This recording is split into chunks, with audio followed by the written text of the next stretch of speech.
Je suis magistrat français, je dirais même pour une part magistrat sartois, parce que j'ai été notamment procureur du Mans, mais je fais le début de ma carrière ici.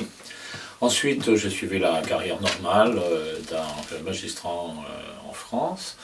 Et puis, à partir d'un certain moment, j'ai trouvé que participer à la construction de l'Union européenne, c'était quelque chose véritablement, comment dirais-je, d'assez enthousiasmant.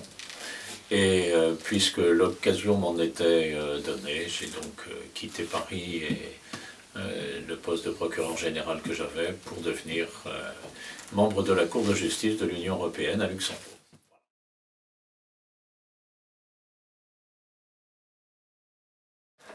Eh bien, le rôle de l'avocat général, c'est sur les affaires qui sont nouvelles, complexes ou importantes.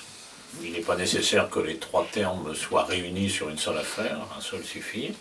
L'avocat général doit présenter, en toute indépendance et impartialité, son opinion, qui est celle donc d'un membre de la Cour qui s'exprime en premier et qui va expliquer son cheminement juridique et, le cas échéant, indiquer à la Cour qu'il faut qu'elle se décide dans tel sens ou qu'elle corrige dans tel sens tel ou tel aspect de sa jurisprudence antérieure, voire parfois qu'elle la renverse. Voilà. Et puis la Cour en fait son miel, ou pas, parce que c'est son indépendance aussi. Voilà.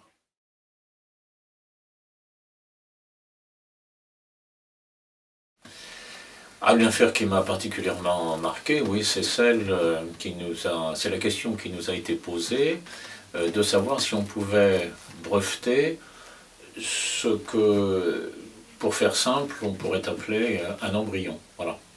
C'est-à-dire les 3 ou 4 cellules qui existent dans les 4 jours qui suivent la conception, la fécondation, et donc chacune de ces cellules pouvant donner naissance prise séparément à un être humain entier, donc que peut-on en faire?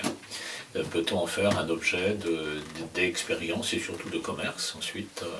Et la Cour bien sûr a répondu non, en disant qu'on ne brevetait pas le corps humain. Voilà.